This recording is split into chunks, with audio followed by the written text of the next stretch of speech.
in the first 2 games of this series is his worst percentage over a 2-game span in his career when attempting at least 40 shots. Tatum took accountability for it yesterday. I take full ownership on the way that I've played in this series. And, can't sugarcoat anything. I need to be better. And, I expect to be a lot better. I take responsibility for us not at least getting a shot up at the end of the game. Oh, yeah. Show just got a lot more handsome. What's at stake for Jayson Tatum tomorrow in Game 3? Guys, SA, I always like to be my authentic self, so I'm about to keep it 100 on this. The last couple of days, I've seen a lot of trash. I've seen a lot of slander. I've seen a lot of BS. There's a lot of people out there questioning the legacy of Jayson Tatum. And just let me say for the record, his damn legacy is cemented. Is it complete? No, it's not. But we are talking about a guy who's an NBA champion, a 4-time All-NBA first-teamer. We're talking about a guy who's an NBA Conference Final, Eastern Conference Finals MVP, and a guy who has the most 50-point games in Celtic playoff basketball history. So seeing people out there talking about, well, this is what Steve Kerr was talking. This is the narrative. That's BS, man. Stop. Lose me with all that. Is there room for improvement from Jayson Tatum? You're damn right there is. I am not absolving Jayson Tatum of his poor play. Obviously, you saw the numbers. 29% from the field, 25% from the three-point line. But the last series, my man did average 31 points per game. So is there a lot to compete for him to continue to chase the next iteration of his legacy? Sure. But people out there that try to tie these loose-ended narratives, Stephen A., about, he's so passive and he's not really the guy that could be the face. Just leave me with all that. He's having 2 poor playoff performances. Yes, he could have shot the ball in the last play. Yes, he should have drove the ball in the first game. Is he in his own head? You're damn right he is. LeBron James has had moments where he's been in his own head. Michael Jordan has had moments where he's been in his own head. Now, I'm not putting him in the same bucket as those two. They're obviously on a different level. But we keep acting like Jayson Tatum is some softy out here who hasn't accomplished anything. What is the media trying to do? I understand the Celtics are favored, they're down. But is there something for him to prove? Yes, there's always something for Jayson Tatum to prove. He is competitive, he is fiery. He shows it in different ways than Anthony Edwards. But I'm not going to allow people in the media to discredit this man's resume, because his resume is damn impressive, Stephen A. It's damn impressive.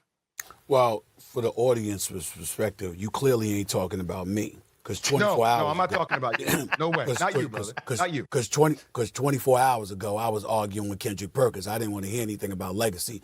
The man is a champion. He's been to 2 NBA Finals. He's been to 5 Eastern Conference Finals. All right? He's a 4-time All-NBA first-teamer. I don't want to hear that about legacy, especially when he's already got a banner hanging in the rafters for TD Bank Garden above the parquet floor.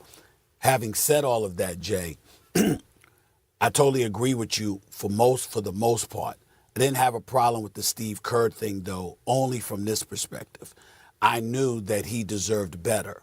In other words, to not play is one thing, but for somebody to walk up to this quality of play and say, I don't know if I'm going to be able to find time for you before the game even begins. It's something that I struggle with. Me and Wendy have gone back and forth with that because I thought he deserved better than that. And I think that we walked into this postseason recognizing what he was going to do during the regular season, and that come playoff time, he was going to take it to another level because this reigning defending NBA champion had something to prove because he had a chip on his shoulders. In other words, we expected better from Jayson Tatum. Jayson Tatum just expected better from Jayson Tatum. Against the Knicks in 4 victories this year, 4-0 against the Knicks in the regular season. He averaged 33.5 points on 53% shooting from the field and 48% from three-point range. He has annihilated the New York Knicks this year until the playoffs began. And nobody, you can't find me a basketball mind on this planet who thought that the New York Knicks would walk into Boston and be up 2-0 after departing from Boston against the defending champions. Nobody saw this coming.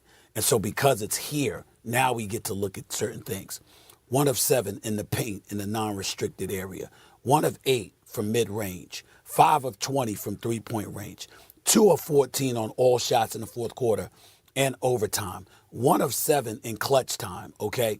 So I'm looking at all of these things, and I'm like, what the hell is going on? We know this is not going to last. It can't last. But say for the sake of argument, it did last. What I tried to explain to everybody yesterday, the Boston Celtics have taken 100 three-point shots in 2 games. They've missed 75, the most in the NBA history, over a 2-game stretch. They missed 75 three-pointers. 48 of those shots have been uncontested three-pointers. And for the audience out there, uncontested is a defender is either 6 feet or further away from you. Basically, nobody's within 6 feet of you. They've had 48 of those shots, and they've shot 25%. They've hit 25% of those. So they're just missing. For some reason, they just can't find the ocean right now. I don't believe that's going to last. But if it lasts, we need to say why. It's not about choking. It's not about panicking. It's not, oh my Lord, your legacy is tainted forever. It's nothing about that. It's just that for a series, if you have that many open shots and you're missing those open shots, you just miss it. And that's what we are to deduce from all of this. Joe, do I want to get dragged into the Tatum Olympic thing again? Yes. I don't really want to do it. Do it. I don't want to do it. Yes, you do, Wendy. He and I have gone back and forth about this for months. We understand.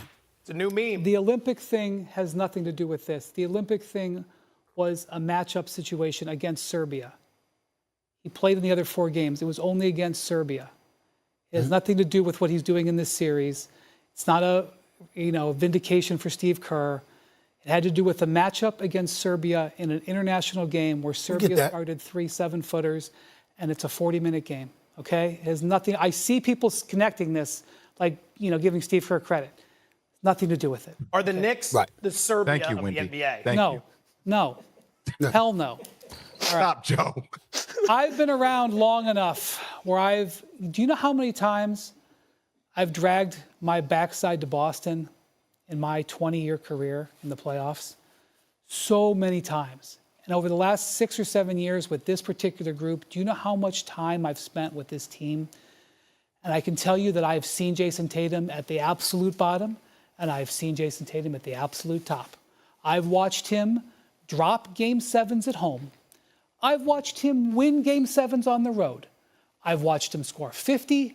I've seen him score 15. I've seen him hold the trophy. I've seen him walk out with his head down.